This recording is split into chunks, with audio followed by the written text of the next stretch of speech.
हाय दोस्तों, कैसे हैं आप। हम उम्मीद करते हैं कि आप अच्छे होंगे और आपकी तैयारी बहुत ही अच्छी चल रही होगी। दोस्तों आज फिर हाजिर है एक नई क्लास के साथ। जैसा कि आपको पता होगा, मैंने प्रैक्टिस सेट 5 का रीजनिंग पार्ट जो आपका था, मैंने उसके सारे क्वेश्चन बहुत ही बेहतरीन तरीके से आपको पिछली वीडियो में सॉल्व कराया था। आज हम बात करने वाले हैं रीजनिंग को छोड़ करके बकिया हमारे मैथ और हिंदी वाले पार्ट की बात करेंगे ना। मैथ्स और किसकी बात करेंगे? हिंदी वाले पार्ट की बात करेंगे। वो भी बहुत ही बेहतरीन अंदाज में बात करेंगे ताकि आपको बढ़िया से समझ पाए। तो आइए स्टार्ट करते हैं बिना समय गंवाए अपना मैथ का पार्ट, जो कि 40 क्वेश्चन रीजनिंग के बाद शुरू होता है प्यारे। थोड़ा सा इसको बड़ा करते हैं, ठीक है, और स्टार्ट करते हैं अपने मैथ के पार्ट को। यहाँ पर देखेंगे क्वेश्चन नंबर 41 जो कि आपके मैथ का पार्ट का दिख रहा है। कह रहा है 26 और 26 शतांक को लिखा जाता है। 26 का मतलब होता है 26, सबको पता है, प्लस 26 शतांक का मतलब होगा कि 26 बटा कितना भाई, शतांक का मतलब 100 होता है, सवांक। अगर हम 1 से भाग दें 26 में तो 26 ही आएगा, ये तो सबको पता है। बट 2 0 से भाग देंगे तो 2 अंक पे दशमलव बढ़ जाएगा। तो इसमें चूंकि दशमलव तो पहले से कुछ है नहीं, इसलिए ये हो जाएगा 0.26। और इनको हम जोड़ने की कोशिश करें तो ये 26.26 आएगा, जो विकल्प नंबर हमारा ए राइट हो जाएगा। तो आइए दोस्तों बात करते हैं क्वेश्चन नंबर 42 की। क्वेश्चन नंबर 42 की अगर बात करेंगे प्यारे, तो क्वेश्चन नंबर 42 को आप क्या देख रहे हैं? आप देख रहे हैं कि लिखा है सबसे छोटी सम संख्या और सबसे छोटा विषम अभाज्य संख्या का योग। तो सबसे छोटी जो सम होती है, सबसे छोटी जो सम होती है क्या होती है प्यारे? सम की डिफिनीशन होती है ऐसी संख्याएं जो 2 से विभाजित हो जाती हैं या जो 2 लोगों में बराबर बराबर बट जाती हैं। तो पहली सम संख्या 2 हो गई। पहली सबसे छोटी विषम अभाज्य संख्या, विषम अभाज्य संख्या 2 भी अभाज्य है प्यारे, लेकिन ये सम अभाज्य संख्या है, सम अभाज्य संख्या है। लेकिन प्रश्न ने क्या बोला? विषम अभाज्य संख्या। तो सबसे छोटी विषम अभाज्य संख्या की बात करें, विषम अभाज्य संख्या की बात करें प्यारे, तो वो हमारा आता है क्या? 3। तो 2 और 3 को जोड़ते हैं ना, तो 2 + 3 = 5 आता है। और 5 क्या है? 5 क्या है? 5 अभाज्य संख्या है। विकल्प में जाओगे तो 5 आया ना, तो 5 एक क्या है? अभाज्य संख्या है। तो विकल्प number C is the right. आगे बढ़ते हैं क्वेश्चन नंबर 43 की तरफ। कह रहा है कि एक संतरे का मूल्य 5.5। एक संतरा का मूल्य कितना हो रहा है प्यारे? ध्यान देना, एक संतरा का मूल्य बोला है ना, एक संतरा का मूल्य 5.5 मतलब 5.50 तथा 1 किलोग्राम सेव मतलब 1 केजी सेव का दाम बता दिया प्यारे। कितना बता दिया भाई? 1 केजी सेव का दाम 80 रुपया बता दिया। तो 1.5 दर्जन संतरा, अच्छा बताओ 1.5 दर्जन, 1 दर्जन में 12, 1 दर्जन में कितना होता है? 12। 1.5 बोला तो आधा दर्जन और 6 मतलब 12 6 कितना? 18। चलो भाई आगे बढ़ लेते हैं। 18 तो संख्या क्लियर हुई नहीं आपको? चलो मतलब 18 संतरा का दाम, एक संतरा का दाम पता है, 18 संतरा का दाम चाहिए। चलो आप गुणा कर लोगे 5.5 में कितने का भाई? 18 का, तो पता चल जाएगा ना 18 संतरे का दाम कितना हो जाएगा। 18 संतरे का दाम भाई 18 सोना ही सोना, 18 × 90, 18 × 90 और 9 कितना होता है? 99, 2 अंक पे दशमलव। चलो अब आगे बोला है कि तथा 1 और 3/4 किलोग्राम सेव। 1 और 3/4, 1 केजी का दाम तो हो गया ना कितना? 80 और 3/4 का दाम 80 × 3/4 4 काटेंगे ना तो कितना आएगा 20 और 20 तिहाई 60। तो 80 60 कितना होता है 140। 140 से 99 ये जोड़ लो प्यारे। 140 और 99 जोड़ लोगे ना तो 239 होगा, जो विकल्प नंबर सी क्या हो जाएगा राइट हो जाएगा। बात तो समझ में आई होगी। तो अगले क्वेश्चन की तरफ बढ़ जाते हैं और अगला क्वेश्चन उतना ही इम्पोर्टेंट है। कह रहा है कि 50 में एक पूर्ण संख्या जोड़ी जाती है। मान लो ये 50 है, इसमें एक संख्या पूर्ण जोड़ दिए, ठीक। फिर कह रहा है और फिर वही संख्या 50 से घटाई जाती है। चलो भाई 50 से यही संख्या घटा भी दिए, फिर प्राप्त हुई दोनों संख्याओं को, अच्छा इन दोनों को जोड़ोगे भाई तो क्या होगा, ये 50 है प्लस यक्स है, यहाँ पर प्लस है तो कोई चिन्ह नहीं बदलेगा, 50 माइनस एक्स प्लस एक्स से कट गया 50, 50 कितना 100। तो विकल्प number B is the right. आगे बढ़ लें, क्वेश्चन नंबर 45 पे चलते हैं। क्वेश्चन नंबर 45 दशमलव रूप में 1/10 इतना इतना। मैं ये बता दूं प्यारे कि ये क्वेश्चन थोड़ा सा यहाँ पे क्या है गलत है। यहाँ पे है क्वेश्चन 1 + 1 + 1/10 + 1/100 + 1/1000। ऐसा है तो हो जाएगा 1 पूरा, प्लस हो जाएगा इसे 0.1, यहाँ पे प्लस हो जाएगा कितना 0.01, क्योंकि 2 0 से भाग देंगे तो 2 अंक पे दशमलव और यहाँ पे 0.001। अगर सबको जोड़ दें तो 1.111 होगा या नहीं होगा। विकल्प number B is the right. आगे बढ़े, क्वेश्चन नंबर 46 बहुत प्यारा क्वेश्चन। कह रहा है कि 4 5 6 का सबसे छोटा सार्वगुणज, मतलब 4 5 6 का सबसे छोटा सार्वगुणज का मतलब समझ रहे हैं, एलसीएम बोल रहा है। तो 4 5 6 का तो एलसीएम मुझबानी बता देंगे आप कितना हो जाएगा। 4 5 6 का एलसीएम कितना हो जाएगा भाई 60 हो जाएगा। इसके बाद कह रहा है, ध्यान दीजिएगा, इसके बाद कह रहा है 3 6 9 का सबसे छोटा सार्वगुणज। तो 3 6 9 का भी एलसीएम बोल रहा है, एलसीएम ना। तो चलिए एलसीएम निकाल देते हैं और इसका एलसीएम क्या हो जाएगा 18। अब कह रहा है दोनों का अंतर बताओ। तो 60 ऋण 18 सबको पता है कि 2 और 5 में से 1 गया 4, 42। विकल्प number D is the right. Question number 46 का विकल्प नंबर डी सही हो गया। आगे चलें और क्वेश्चन नंबर 47 को देखते हैं। ठीक है प्यारे, क्वेश्चन नंबर 47 देखते हैं। आ जाओ, ये है क्वेश्चन नंबर 47। ऐसे सवालों को हमेशा नीचे से ऊपर की तरफ सॉल्व करते हैं।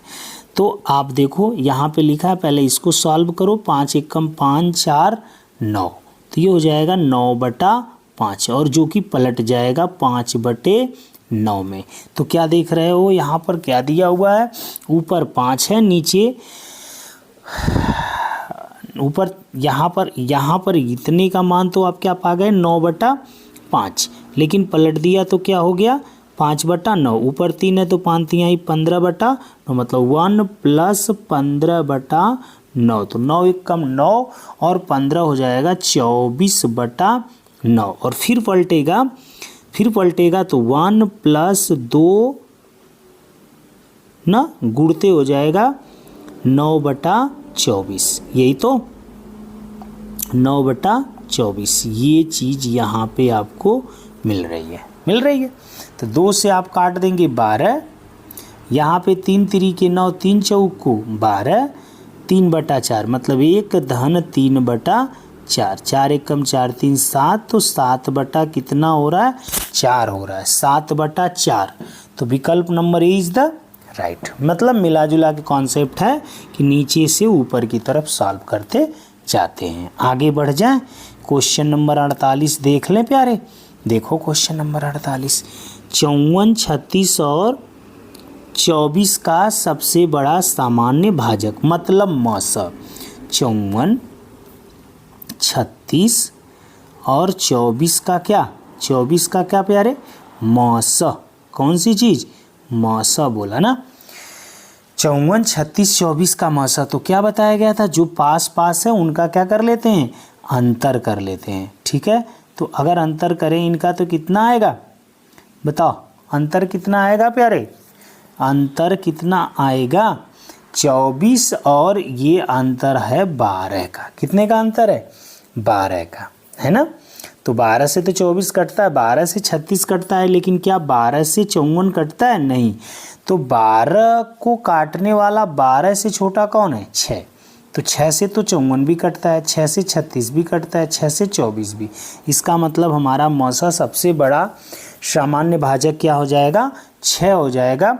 विकल्प नंबर 48 का भी डेंजर सही है। आगे बढ़ लेते हैं, क्वेश्चन नंबर 49 को देखते हैं। एक आदमी के पास 60 एकड़ खेत है। कितना एकड़ है भाई, 60 एकड़ खेत है, जिसने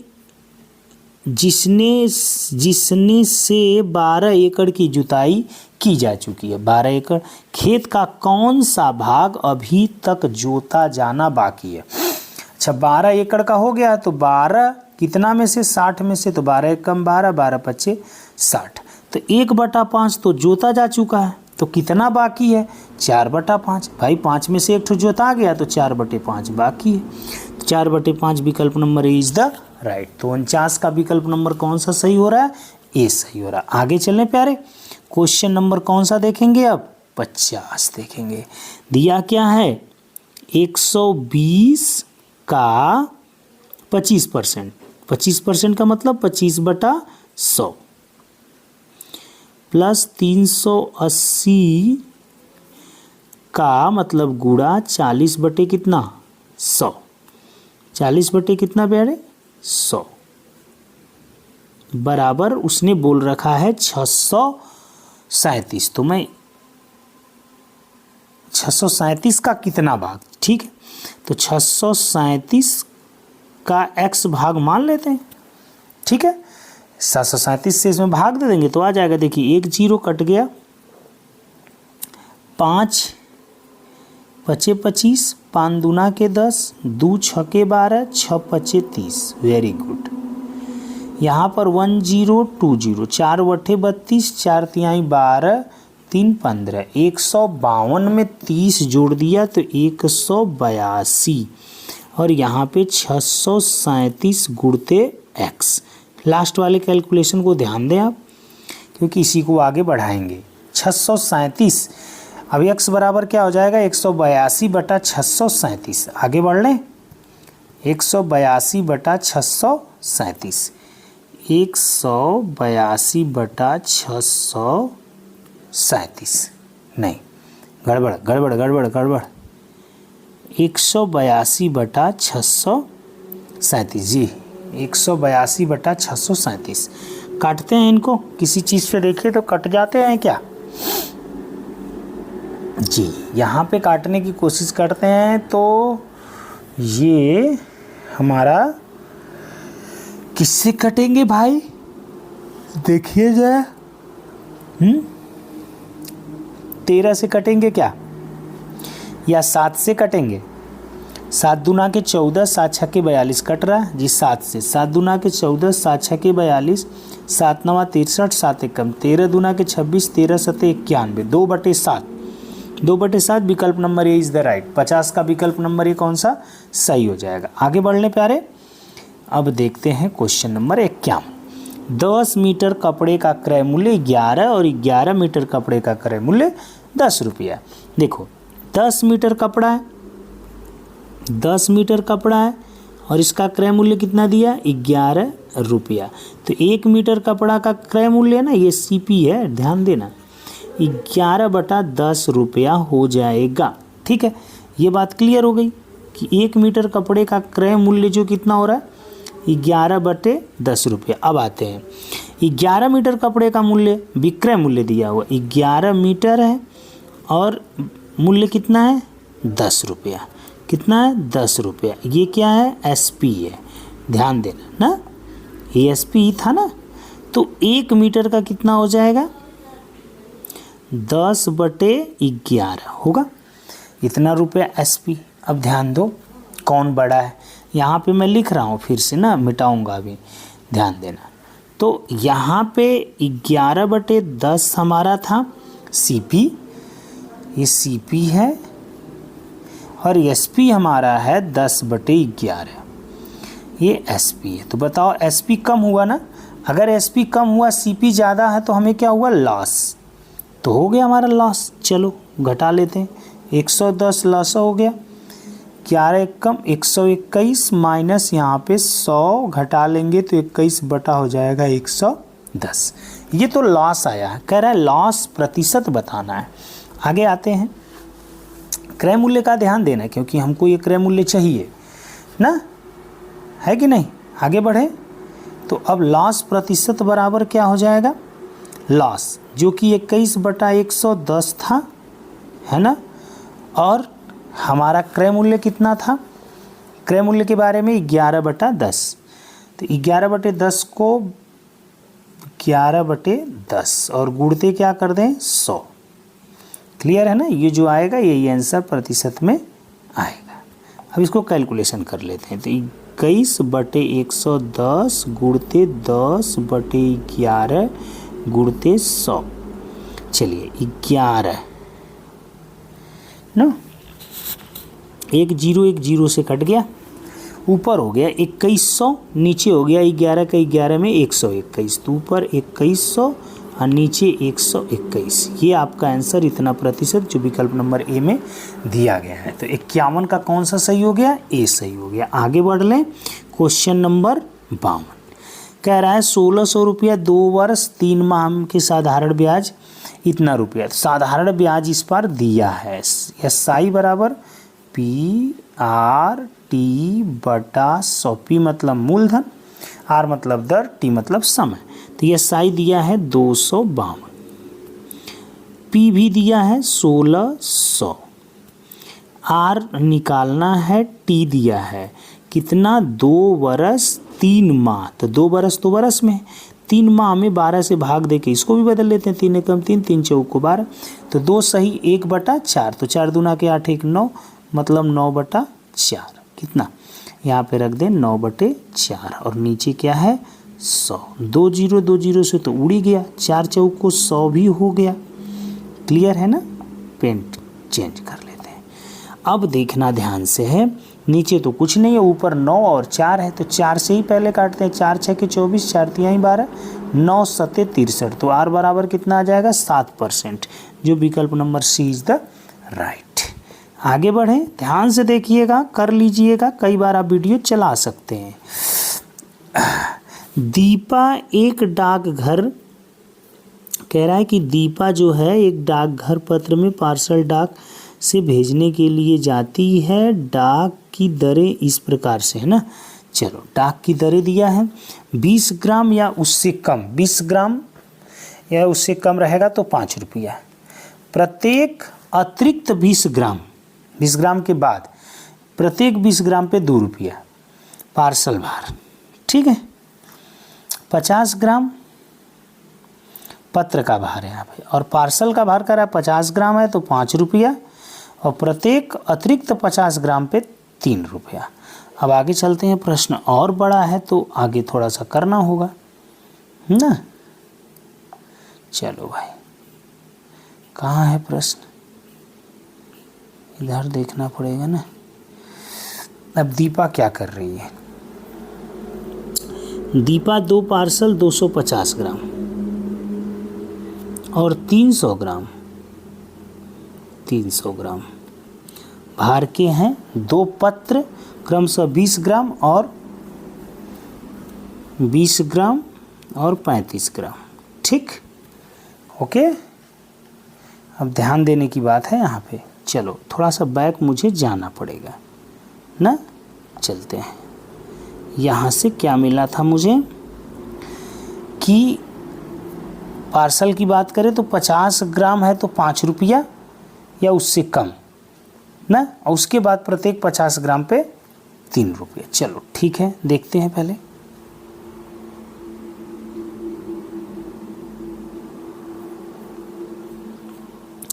आते हैं, कहाँ गए भाई, चलो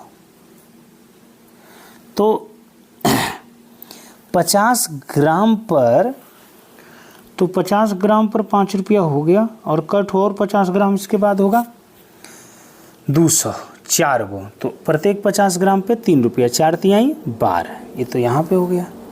ठीक है, यहाँ पे आते हैं 50 ग्राम पे 5, और उसके बाद कितना बचेगा 50 ग्राम 5 ठो, तो 5 तिहाई 15, यहाँ पे हो गया 20 रुपया, और यहाँ पे हो गया 12 5 17 रुपया। ठीक, ये तो कहानी हमारी हो गई किसकी, पार्सल की। उसे कितना डाक शुल्क देना होगा। चलिए, यहाँ पर 17, यहाँ पर 20 हुआ। आगे चलते हैं, इसके लिए बात करते हैं। अब इसके लिए क्या है भाई, 20 ग्राम तथा उससे 5 रुपया, 20 ग्राम के बाद प्रत्येक 20 ग्राम के लिए 2 रुपया। चलते हैं आगे।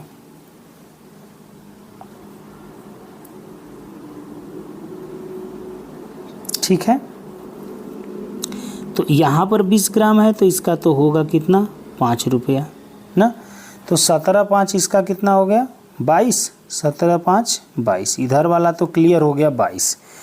इधर वाले पे चलते हैं कि 5 रुपया तो हो गया, उसके बाद आपका 15 ग्राम ज़्यादा है ना, उसके बाद कितना ज़्यादा है, उसके बाद अतिरिक्त जो है वो 15 ग्राम ज़्यादा हो रहा है। 20 ग्राम के बाद 35 ग्राम का मतलब कितना, 15 ग्राम ज़्यादा हो रहा है, तो 15 ग्राम अतिरिक्त जो होगा, तो 15 ग्राम का मतलब 2 रुपया और लग जाएगा, तो 7 रुपया हो गया, तो 27 रुपया यहाँ पे। 20 और 7 कितना 27, और यहाँ पर 22, 27 22 कितना होता है 27 22, 27 22 हो जाएगा आपका 49।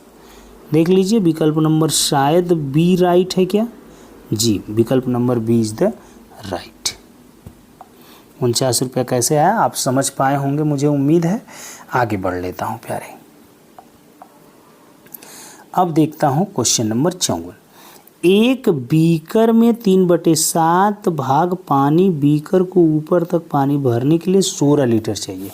3/7 भरा है, तो खाली कितना है 4/7, और ये 4/7 भरने के लिए कह रहा है 16 लीटर पानी चाहिए। मतलब 4 चौक को 16 और 7 चौक को 28, मतलब पूरा भरने के लिए कितना चाहिए 28 लीटर। तो कह रहा बीकर की धारिता 28। वेरी गुड, आगे चलें भाई। 3/4 भरा था, तो खाली कितना है 4/7, और ये खाली जो है लीटर में कह रहा है 16 लीटर, काट पीट दिया तो एक भाग का आ गया 28, मतलब बीकर की धारिता 28 लीटर। आगे चलते हैं, क्वेश्चन नंबर 55 की बात करते हैं प्यारे। चलिए, किसी आयत की लंबाई उसकी चौड़ाई की 3 गुनी है। आयत की लंबाई मान लो उसकी चौड़ाई की 3 गुनी, चौड़ाई b है तो लंबाई कितनी हो जाएगी 3b। वेरी गुड, ये लंबाई हो गई और ये कितनी हो गई चौड़ाई हो गई, 3 गुनी है। इसकी चौड़ाई एक वर्ग की भुजा की आधी है।